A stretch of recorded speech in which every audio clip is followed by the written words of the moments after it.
Halo guys, ketemu lagi dengan Ardiansah. Pada kesempatan kali ini Ardi akan sharing seorang dokter ya, sekaligus influencer dan relawan, yaitu Dr. Tirta dalam menghadapi virus corona bersama rekan-rekannya. Semoga bermanfaat. Dan sebelum kita mulai, jangan lupa subscribe, like, dan share ya guys. Terima kasih.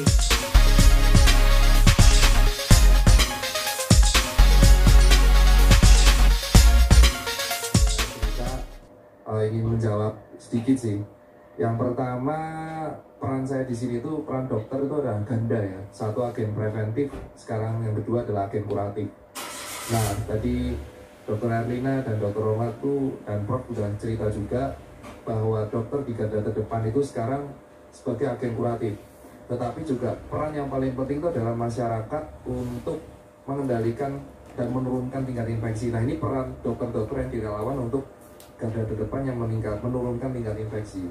Langkah-langkah yang kami lakukan itu saya bersama dengan sebuah yayasan yang sekarang ada apps-nya, Kita Bisa, dan BNPB kemarin mengundang kami. Jadi sekalian saya clearkan di sini di media, kemarin ada isu BNPB mengundang puluhan influencer gitu kan, terus dihujat dibayar. Saya tegaskan, para influencer tidak pernah dibayar oleh negara. Kami mengeluarkan itu benar-benar pakai uang kami sendiri. Dan yang mengkoordinir salah satunya adalah saya, Fatur, Express Maugen yang pernah kesini juga, dan teman-teman dari BNPB dibantu oleh, kita udah buat hashtag namanya Kurir Kebaikan. Salah satu peran Kurir Kebaikan udah dirasakan oleh Mas Ginanjar, itu adalah kami yang mengadakan, Mas Taki Malik, Dede Hamzah dari Depok. Jadi kita membuat hashtag namanya Sharing is Caring. Jika kamu memang memiliki kemampuan di atas rata-rata, dan kita kasihan ojol itu masih pejuang jalanan, belilah makanan sebanyak yang kamu bisa, berikan bayaran di tempat ataupun pakai GoPay atau OVO ataupun yang lain, dan itu bisa berikan makanannya kepada ojol tersebut karena mereka belum tentu bisa makan hari ini. Itu gerakan pertama Bang Ardi. Gerakan kedua yang kita inisiatif itu adalah karena kami, jujur saya sebagai dokter itu melihat kawan-kawan saya yang sekarang berjuang di puskesmas, lalu bukan hanya di RS pemerintah, sekarang ada di puskesmas, lalu di RSUD, RSUP, dan sekarang menyebar ke swasta. Itu benar-benar mereka kasihan sekali Bang Ardi. Itu yang jarang banget dibuka. Dan salah satu kolega saya, kakak angkatan saya, Dr. Giovanni Van Empel yang alumni UGM yang sekarang PhD di Aussie, dia sempat pulang di sini 2 minggu untuk mewawancara sekitar 18 rumah sakit di Indonesia. Jujur realitanya itu sangat-sangat menyedihkan. Itu alasan ketika saya pulang tiap kali berbuat aksi itu kadang merenung sendiri apa yang telah saya lakukan untuk membackup teman-teman saya di IGD. Banyak di antara mereka itu bertemu dengan pasien seperti yang disampaikan Dr. Erlia itu sangat-sangat tepat sekali. Itu kita nggak punya perlindungan sama sekali. Ibarat kalau kita main PUBG itu, lawan kita pakai AWP, kita pakai panci lah itu Pak. Jadi kita belum udah gitu kan, udah kena kepalanya. Jadi kita tuh melawan sesuatu yang nggak kasat mata. Kita hanya bermodal panci, tapi di luar kita tuh udah di headshot sama virusnya. Otomatis saya menerangkan kayak gini dengan bahasa yang awam ya, karena ini guru saya semua, mungkin teman-teman milenial apaan sih, pasti kayak gitu, tidur gitu kan. Jadi saya mencoba menerjemahkan apa yang diterangkan oleh guru-guru saya di depan di sini. Nah akhirnya kita inisiatif untuk membuat gerakan Bang Karni terutama di Jakarta. Kita bekerja sama dengan Dompet Duafa dan Kita Bisa untuk membuat 1000 disinfektan chamber di seluruh Jakarta. 1000 titik Bang Karni, dan ini kita udah buat hari ini 3. Itu benar-benar kenapa? Wah ini bukan berarti pemerintah nggak mampu, tapi kita mendengarkan sebagai BNPB kita dipercaya, kita ingin membuktikan pemerintah itu nggak sendiri. Ini bukan lagi tugas pemerintah doang, ini tugas satu negara. Tugasnya Ojo, tugas kita. Ada 5 pejuang jalanan yang saya angkat di sebuah media sosial. Saya terima kasih Pak Deddy Corbuzier sudah mengangkat. 5 pejuang jalanan itu adalah yang pertama dokter dan tenaga medis. Jalanan itu war zone kalau saya bilang karena mereka zona merah. Kedua adalah polisi dan TNI karena mengamankan negara. Ketiga adalah upah harian, ojol, tukang listrik. Itu teman-teman nggak bisa ngecek internet kalau nggak ada petugas internet kabel fiber optik. Teman-teman nggak bisa sekarang listrik ini kalau nggak ada petugas PLN yang siap 24 jam melayani kita. Itu adalah petugas yang sering kita lupakan. 4, warteg, yaitu petugas UKM.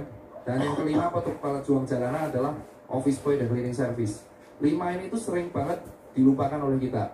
Dan akhirnya kita memutuskan selain 1 sharing is caring, kedua kita buat disinfector chamber, ketiga, kita membuat gerakan, saya bersama dengan Mas Hatar Muhammad Dayat, relawan BNPB, itu kita buat gerakan untuk sama DMI menyemprot seluruh masjid di Jakarta dengan disinfektan sehingga mereka bisa beribadah dengan aman, menyemprot gereja dengan disinfektan, jadi itu aktif. Dan kita juga membuat kegiatan kemarin menyemprot angkot di terminal-terminal, karena itu adalah garda terdepan kami, karena mereka juga nggak bisa di lockdown. Jadi ketika pemerintah belum bisa menerapkan lockdown, kami yang berjalan. Apakah kami dibayar? Tidak, karena saya sendiri udah punya bisnis dari yang lain, dan teman-teman influencer punya uang lain. Ini saatnya kita satu negara itu saling membantu.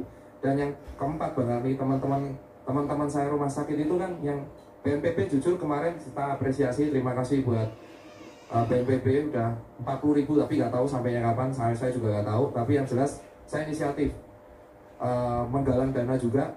Saya sebagai dokter membeli resell masker, Bang Arni. Ini yang paling ironis. Masker itu saya beli harga resell senilai 420 juta, 200 dari duit saya sendiri. Karena Mas Tirta kenapa, Pak Dokter Tirta kenapa membeli masker harga resell? Itu kan ngasih keuntungan. Kalau saya nggak beli masker harga resell, yang dijual oknum-oknum ini, yang entah gimana ada di oknum terus, teman saya mati di belakang. Jadi saya beli resell. Dan mereka kaya raya dapat mobil, mungkin Mini Cooper sebulan ya. Tapi saya ya bodo amat, tapi yang penting teman saya selamat. Dan itu saya bagikan ke Rumah Sakit Sarjito di Yogyakarta, Rumah Sakit Bethesda, Rumah Sakit di Jambi, Depok, Rumah Sakit Islam kemarin saya bagikan. Dan itu respon yang luar biasa saya dapatkan adalah, Pak Karni pernah nggak lihat orang habis pulang perang, capek, belum tidur, tapi begitu lihat dibantu tuh optimisnya naik. Itu adalah psikis yang jujur luar biasa tinggi sekali. Dan support terakhir yang saya coba lakukan bersama kawan-kawan, itu adalah gerakan memberikan makanan buat tenaga medis. Ada 3 gerakan yang saya bangun. Pertama, saya membantu teman-teman FKUI membuat namanya Nutrisi Garda Terdepan. Nutrisi Garda Terdepan telah membuat makanan dan memberikan ke 4 rumah sakit rujukan utama. Salah satunya RS Persahabatan. Mungkin kita itu yang memberikan adalah teman-teman FKUI. Iya, itu karena saya gak tega aja lihat teman-teman itu praktek terus tapi makan cuma nasi dok gitu kan. Maaf, nasi telur bahasa Jawa ya. Nasi telur tiap hari. Dan kenapa? Bukan meremehkan, tapi mereka ini butuh protein. Akhirnya Nutrisi Garda Terdepan dibangun oleh alumni FKUI dan teman-teman FKUI menyebarkan. Dan ini kita bentuk lagi dengan Pak Arif dari DMI, Dewan Masjid Indonesia. Kita membentuk juga gerakan membagikan 1000 madu dan 1000 telur rebus untuk semua rumah sakit yang ada di Jakarta. Itu aja yang kita bisa lakukan, dan itu yang bisa dilakukan oleh warga. Jadi sebenarnya warga itu sudah stop lah kita hujat. Akan sangat mengecewakan ketika yang paling mengecewakan itu adalah ketika satu kebijakan kesehatan itu tidak sesuai, yang disalahkan presidennya. Itu nggak menyelesaikan masalah menurut saya. Dan ketika tidak sesuai disalahkan gubernur, itu nggak selesai masalah. Ya, yang udah ya udah. Kalau orang Jawa bilang, saya wis ya wis loh, legowo mawon. Jadi sekarang itu kita saatnya, kalau kamu yang emang dikasih libur, ya libur di rumah aja gitu loh. Kalau bosen ya di rumah. Jangan malah nongkrong-nongkrong, kemarin di Bulungan nongkrong gitu kan, dibubarin RSA polisi, untung nggak di penjara. Dan yang kedua, yang pejuang jalanan ini yang kita support sekarang. Yang kita support secara mandiri dari teman-teman influencer, dari teman-teman dokter, dari teman-teman relawan, yang kita support dengan membangun disinfektan chamber, mengajari cara cuci tangan. Dan kalau pulang rumah, jangan lupa, kalau kamu memang tetap di jalan, pulang rumah jangan nyentuh anak dulu, jangan nyentuh istri dulu, jangan nyentuh orang tua dulu, langsung cuci tangan, cuci kaki, ke WC dulu. Dan yang terakhir, kalau misalkan ini pembatasan wilayah dilakukan beneran, sebenarnya yang bisa dilakukan adalah sharing is caring. Yang kaya membantu yang nggak punya, itu aja simpel, bener-bener. Tapi tetap ada yang sulit. Berdasarkan undang-undang karantina yang ditandatangani oleh Pak Jokowi, itu kalau ada terjadi karantina, yang menanggung pangan, kebutuhan pangan adalah presiden. Ya emang lah, kau kira beli 2000 ton beras itu gampang? Orang tuh kadang di media sosial bisa ngetik, tapi mereka nggak mikir impactnya ke depan kayak apa. Selama pemerintah itu butuh proses. Anggap aja pemerintah, pemerintah sekarang ada maksud Pak Jokowi kemarin di media sosial ya, Pak Fajrul, itu foto di gudang beras ya. Saya lihat itu Pak Jokowi foto saya sedang memperhatikan kebutuhan pangan di Indonesia. Itu sebenarnya adalah sebuah statement psikis bahwa nih loh, kebutuhan pangan siap kalau sewaktu-waktu ada apa-apa. Nah, tapi pemerintah tuh butuh proses. Pemerintah butuh proses, dan ketika butuh proses itu, selainnya kita, kalian tuh saudara Atta Halilintar, gitu kan, teman-teman Reza Ara, Pracelv-nya, dan teman-temannya punya follower banyak yang selalu pamer mobil mewah di setiap Instagram dan YouTube-nya. Itu kan, tolonglah jual satu mobilmu dan berikan itu donasi ke teman-temanmu kalau emang kamu real pahlawan di sini, men. Jangan cuma manfaatin follower buat pribadi. Ya kan, Pak? Merdeka itu buat ojol. Kenapa? Karena separuh pegawai saya, Susan Care, saya punya bisnis Susan Care, separuh pegawai saya itu anak jalanan. Saya itu juga pernah gelandang karena dari jadi dokter, saya ngerantau ke Blok M buat sewa, buat ruko sama kos, nggak ada. Saya ditampung sama teman-teman preman di Blok M, dan di situ saya ngerti hidup harian kayak apa. Itu harusnya peran influencer sangat gede. Bayangin ads 10 juta subscriber itu berapa miliar. Sumbangin lah langsung tuh buat ojol semua, mereka akan lockdown langsung 14 hari, bener nggak, Pak? Ya itu selesai. Tapi mau nggak teman-teman influencer? Ya enggak.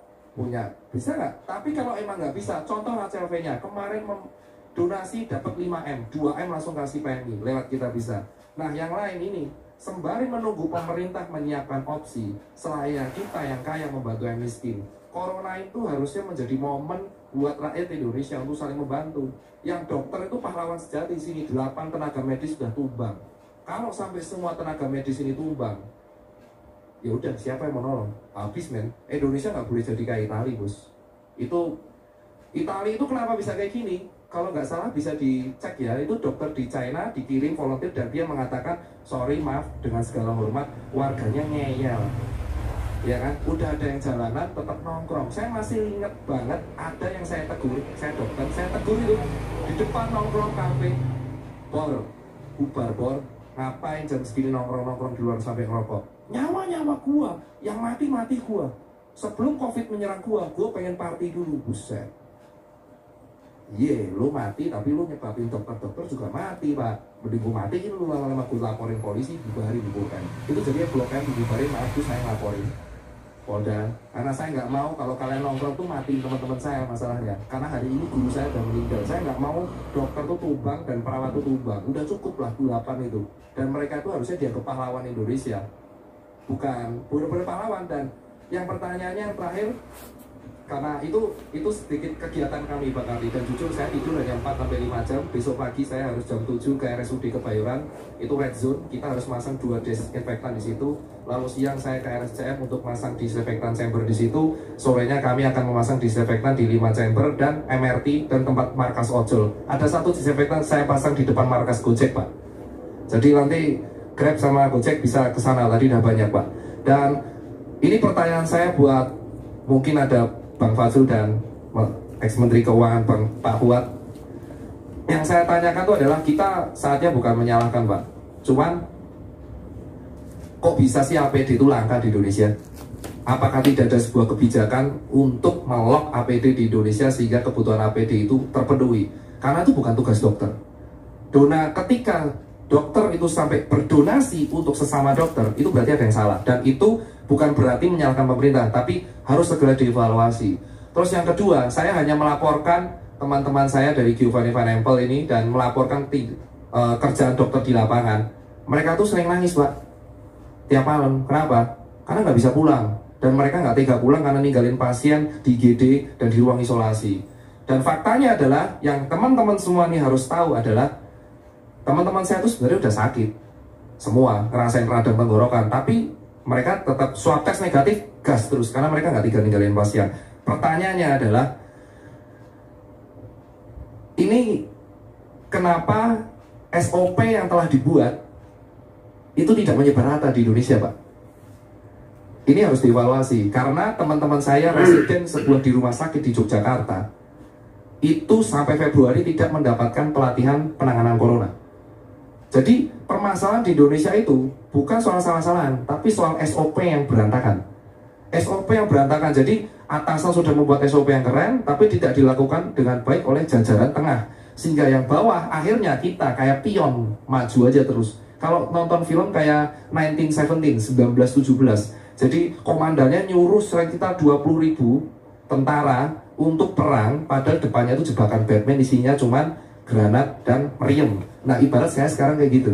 Nah, ini tolong dievaluasi. Dan evaluasi yang terakhir, pertanyaannya adalah buat teman-teman, kenapa jubir Menkes itu kalau berbicara di media sosial tidak dikontrol ya Pak ya. Itu kekecewaan saya secara pribadi nih Pak Wajul, jujur secara pribadi, karena kemarin sempat diundang di sebuah podcast. Ini ada rumah sakit mitra keluarga, kita sebut, ada pasien blow up viral, wah viral tuh Pak. Jubir Menkes mengatakan welcome to Indonesia, this is business. Itu rumah sakit dihujat habis-habisan Pak. Pak Menkes sudah minta maaf. Pak Menkes sudah minta maaf ya? Secara tertulis. Secara tertulis? Oh iya, berarti sudah bisa disebar di sini ya Pak. Nanti didobel. Dan kedua, nah ini mohonlah Pak. Ini yang ketiga permintaan saya mewakili teman-teman dokter, khususnya yang di IGD. Kita tuh kan lagi perang Pak. Tolonglah Jubir Menkes ini, Pak Yuri kalau misal lihat, dilatihlah cara PR-nya Pak. Kemarin menentukan duta imunitas, itu gunanya buat apa gitu loh, duta imunitas. Terus yang kedua, statement begitu di vlog orang gitu loh. Jadi tolonglah berbicara yang emang penting-penting aja. Kalau emang berbicaranya nggak penting, tunjuklah orang yang kompeten. Itu aja sih pesan Mbak. Karena kasihan dokter udah berjuang di net. Ketika beliau tuh selalu mengeluarkan statement yang ambigu, itu pasti yang diserang adalah dokternya, perawatnya, dijulitin. Sudah digaji, sudah disumpah, tapi kayak gini. Dokternya tidak melayani pasien, padahal tuh triase Pak. Sampai saya edukasi triase mati-matian. Triase itu adalah ada merah, ada kuning, ada hijau, ada hitam. Itu ketika pasien dalam kondisi darurat banyak banget, kita terpaksa harus triase. Benar kata Dokter Erlina, tidak semua masyarakat tahu ketika rumah sakit itu bludak atau penuh banget. Dan ini, wah ini kondisinya kayaknya masih bagus gitu ya dok ya, masih bisa jalan-jalan. Mbak, kamu pulang dulu Mbak, tapi karantina diri sendiri, karena rumah sakit penuh ini. Pulang dulu ya. Nah, itu maksudnya triase teman-teman. Jadi, itu yang menurut saya harus disampaikan. Jangan, Dokter Erlina itu guru kita loh, SP Paru loh. Dan beliau udah sepuh. Beliau sepuh, kalau di guru besar nama bilang sesepuh. Sudah sesepuh tapi masih melayani pasien, turun. Itu kayak, apakah dokter mudanya tidak ngapa-ngapain? Ini lebih gila lagi dokter mudanya. Jadi kemarin di Twitter yang mengatakan bahwa dokter muda tidak ngapa-ngapa, itu saya pengen jitak gitu kepalanya itu ya. Karena jujur dokter mudanya itu dokter di Bintaro umur 36 tahun nggak ada. Ya. Saya boleh nambah dikit? Iya Dokter Elina. Ya, jadi dokter-dokter muda di kami, jadi ada junior-junior saya itu berjibaku masuk ke ruang isolasi bergantian. Kemudian juga kami punya murid peserta PPDS atau residen yang sedang mengambil spesialis, mereka juga ikut. Dan saya baru tahu, ini saya terharu sekali ya, baru tahu karena saya ada di WA group, suatu WA group, dan ternyata ada orang tua dari murid saya itu mengatakan, anak saya sudah 2 minggu tidak pulang ke rumah, tidak berani pulang, bukan apa-apa karena khawatir kalau pulang menularkan ke orang tuanya. Jadi buat saya ini menyedihkan sekali, artinya sudahlah berjibaku sampai juga memendam rasa rindu kepada orang tua. Dan ini kita nggak teriak-teriak gitu. Dan bahkan murid saya itu nggak cerita-cerita, saya taunya dari orang tuanya cerita kepada grup lainnya. Jadi tolong juga ini, tidak ada dari kami satu lagi niatan untuk menelantarkan, kami betul-betul mengabdi, tapi memang pekerjaannya banyak dan itu pasiennya banyak dan masyarakat tidak tahu ini. Kalau kita suruh pulang itu sebetulnya seperti dokter tidak katakan, kita suruh pulang karena kondisinya masih baik. Kalau di rumah sakit kan kita yang berat atau yang perlu perawatan. Gitu, terima kasih ya. Itu saya wakilkan karena banyak teman-teman anak muda tuh muja terus dan saya nggak tega, dan itulah alasan kenapa BNPB dan BUMN, saya apresiasi dengan BUMN Pak Erik yang membuat Wisma Atlet. Saya pas H-1 saya koordinasi di situ Pak, bareng-bareng dengan Pak Maijen, Pak Polri dan kawan-kawan di situ. Dan saya juga apresiasi kemarin ketika saya edukasi cuci tangan, saya sangat dibantu oleh Polda Metro Jaya. Dan Polda Metro Jaya itu bener yang garda terdepan. Dokter kita, ayo kita bantu masyarakat. Dan ini Pak Karni, ini ada teman curhat Pak Karni dari Puskesmas. Kita itu wajib kunjungan ke rumah pasien ODP di daerah Cirebon, tapi kita itu tanpa APD lengkap. Kita nekat karena kita sumpah dokter. Lalu jika ada PDP, prosedur perujukan pun masih kacau. It means rumah sakit rujukan COVID itu terlalu dikit. Jadi request teman-teman, rumah sakit rujukan standarnya ditambah, jangan persahabatan semua, nanti bludak di persahabatan. Ada banyak ya, ADP-nya, kapasitas beda-beda. Rumah sakit. Lalu Dinkes nggak siap dikonsulin, jadi pasien bingung dan kewalahan. Dan tadi yang di rumah sakit darurat juga ada antrian pasien ODP. Nah, ini sih sebenarnya semua berujung pada SOP. Jadi saran dari teman-teman kalau bisa Bang Fajrul sangat minta tolong banget disampaikan ke Pak Presiden dan Pak Menteri Kesehatan dan seluruh jajaran Komisi Kesehatan dan Departemen Kesehatan tuh kalau bisa rapat terbatas untuk merapikan SOP yang ada di Indonesia. Baik. Terima kasih. Dari baik Bu Erlina maupun Saudara Tirta, ini curhat yang paling utama itu kepada para pembuli ini.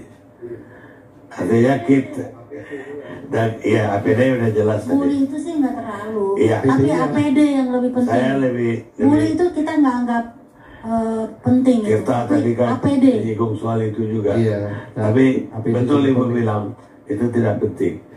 Apapun kita bikin di Republik ini bukan selalu salah. Banyak yang mengatakan bagus, tapi pasti banyak juga yang mencela. Nabi pun tidak disukai gitu. Pak Jurul habis ini juga diajar orang. Jangan Pak. ILC bikin ini aja, setiap kita bikin dimaki-maki juga, dibilang itu hanya debat gak ada guna. Kita pernah bukan berdebat di sini, ngasih pencerahan, ngasih pendidikan kepada publik.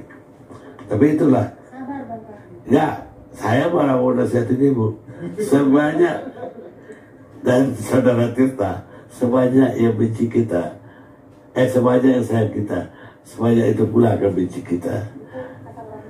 Itu saya pulang lagi. Oke guys, demikian tadi sharing dari Dr. Tirta, seorang dokter sekaligus influencer dan relawan bersama teman-temannya menghadapi serangan virus corona. Sebaiknya kita tetap di rumah, jaga kesehatan dan jaga kebersihan. Semoga virus corona segera berlalu. Thank you guys.